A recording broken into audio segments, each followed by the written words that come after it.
Welcome to Sew with Mrs. Herbert. In this episode, we're following our pattern guide sheet in the section that says Constructing the Apron. Now let's read through that section right here, Constructing the Apron. It's basically hems on the sides, the bottom, and the top edge. So let's read through the steps carefully. Number 5, turn in 1 inch on side edges of apron. Turning in 1/4 of an inch on raw edge. Press. Stitch close to inner pressed edge. Let's read what's after that. Turn up hem, turning in 1/4 of an inch on raw edge. Press. Stitch close to inner pressed edge. Well, so it's the same as what we did here. And then the next direction, make 5/8 inch double hem at top edge of apron. Now basically what they're doing is we'll sew a 5/8 inch from the edge, we'll fold the raw edge to the stitching, then we'll fold it on the stitching and stitch close to the inner fold, and that's how we'll hem that. So we'll take it one step at a time. Let's go back. Turn in 1 inch on side edges of apron, turning in 1/4 of an inch on raw edge and press. Well, here's my apron. And I've got it right side up to show you. So what they're telling you is go to the iron, take your seam gauge, and fold this raw edge, cut edge I should say, 1 inch and press all the way around. Then go back and how would you turn it under 1/4 of an inch and measure and tuck that under? It's really tedious and difficult. So how about if we do it the Mrs. Herbert way? We're going to stitch 1 inch from the edge on the sides and on the bottom. That way we'll know when we're ironing where the 1 inch mark is to turn. We're also going to stitch 1/4 of an inch on that raw edge and press. All right, so to begin, on my machine, I need to mark 1 inch. I want to place my tape 1 inch from the needle, but my throw plate only shows 6/8. So 1 inch would be 8/8, so I need to add 1/4 of an inch. I'm using my seam gauge to help me position the tape 1/4 of an inch away from the 6/8 line. So that will be where I'll line up to sew my 1 inch from the edge. So I'm starting on the side of my apron, lining up. And I do want to tell you, in our last episode, I was having some difficulties with tension.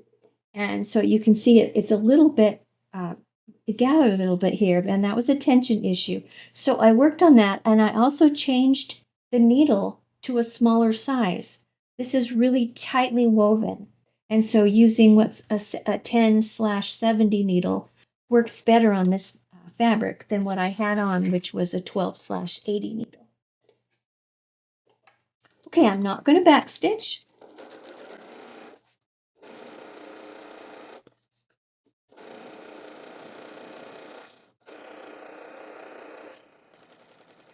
I'm going to stitch off, cut my thread, and then turn to the bottom.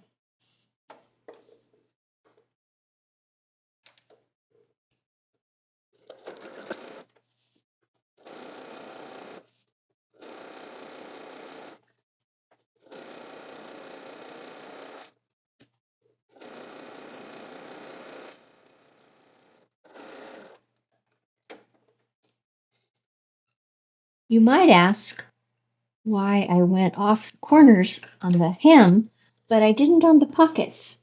And basically because it's harder to guesstimate pivoting at the hem, but also it will help when I'm folding things later. So now I've gone across one side, across the bottom, and I'm going to stitch 1 inch from the other side.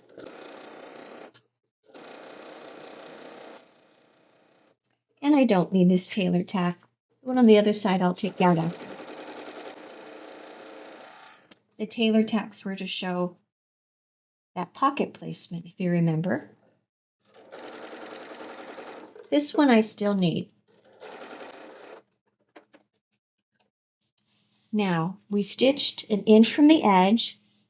Now we want to stitch 1/4 inch from the edge. So let me find the top. Here we are.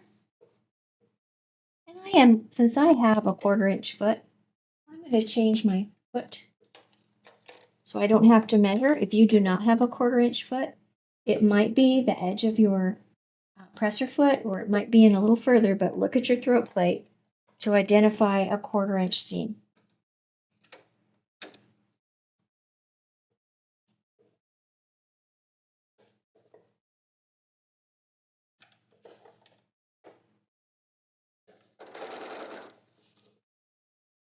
Taking out a tailor tack.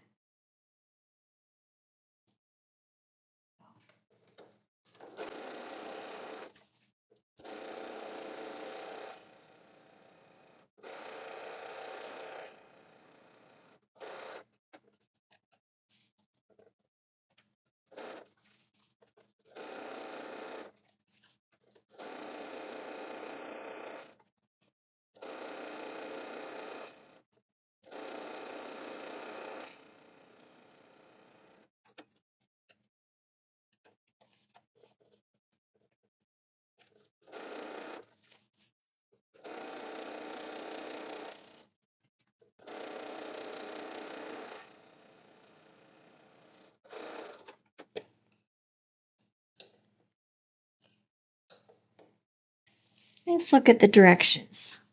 So we sewed 1 inch around the edge, 1/4 inch around the edge. So these two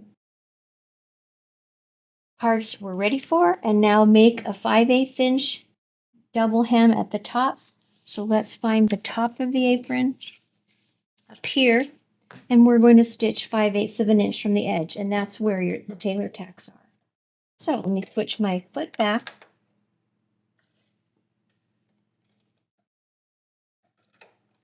Go.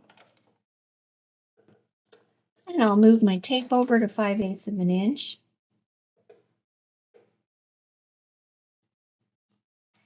You've been sewing enough that if you don't need the tape anymore, that's really okay.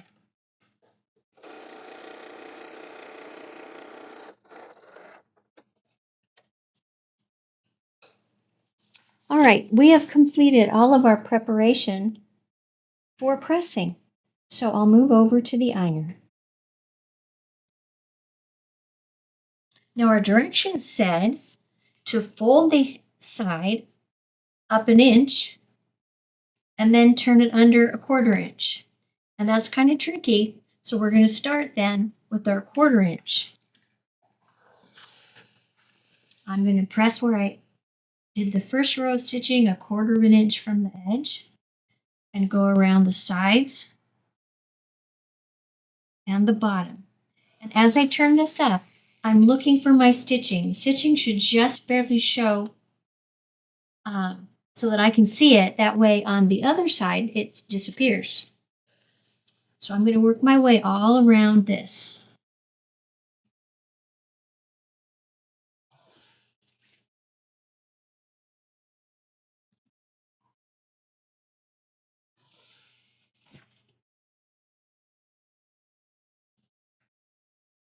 There is steam in my iron, and be careful not to burn yourself. So there are some things like some silicone rubber tips that you can purchase. I have some of those. They aren't small enough for my fingers.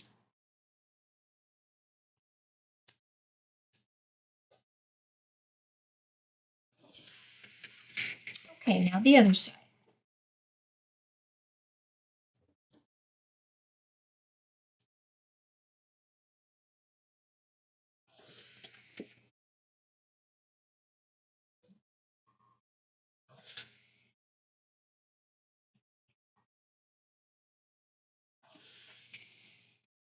And you know, if you're a young teen or a preteen, You might want to have an adult's help with this because I certainly don't want you burning your fingers with the steam.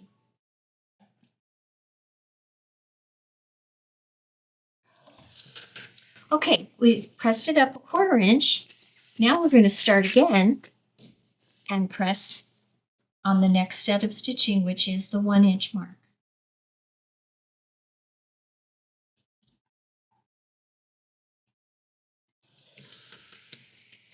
This one's easier to do. You've got more to hold on to.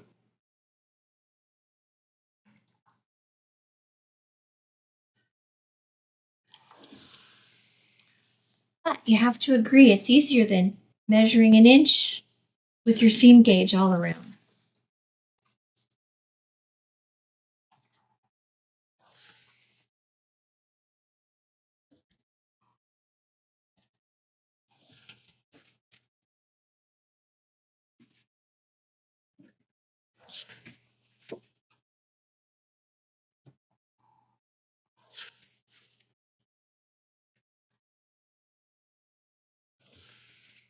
Now for the upper edge, remember we just sewed at 5/8 of an inch.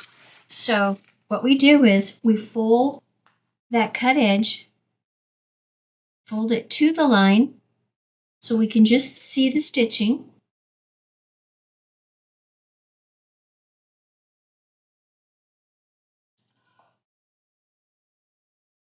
And then we fold it on that line. So the line just shows on the wrong side. I can see the line of stitching, and that's where I'm going to press it. So this is the most common narrow hem that we do by machine. There's something called a rolled hem that you use with a different foot, but this is typically a hem that's used lots of places. Bottom of a sleeve, bottom of a blouse, things like that. I've pinned the sides, but I wanted to show you, this is a row of stitching that we did early on to hold the pocket in place. Now that we've stitched where we were folding for our hem on both of these sides, we don't need that basting anymore. So just know that after I finish sewing this side, I'm going to go ahead and take that basting out. I could do it now, but I don't want you to have to wait for me. All right, so we're stitching close to inner pressed edge.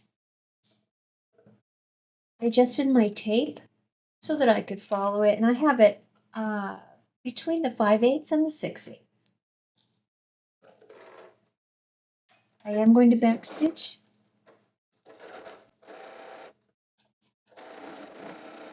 We're going through several layers right here because you've got the pocket and then the apron and then the 2 folds.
So we just completed the first step of 5.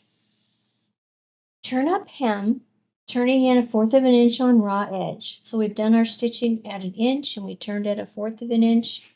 Press, we did that. Stitch close to inner pressed edge. So now I'm going to pin this and then stitch across here.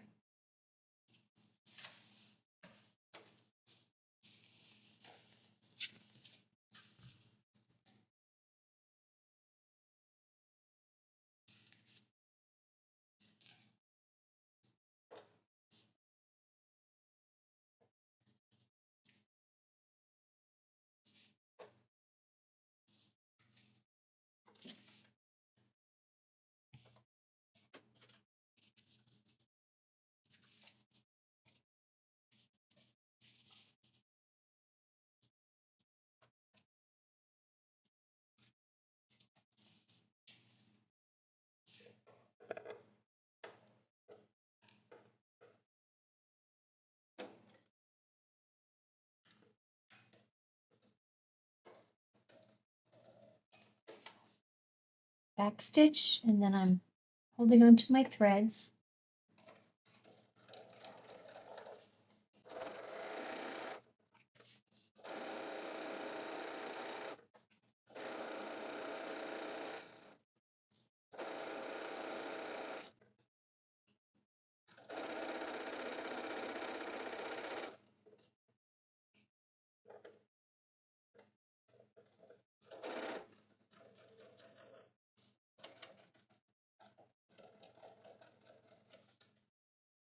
Go right to the edge and then back stitch.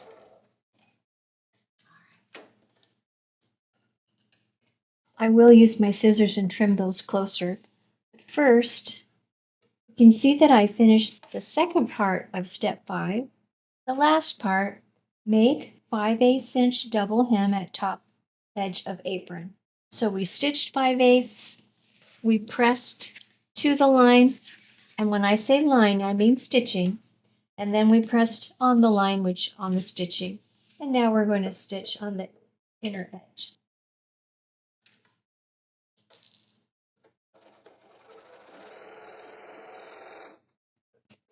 And if I had made this apron pattern, I would have made this top hem an inch as well.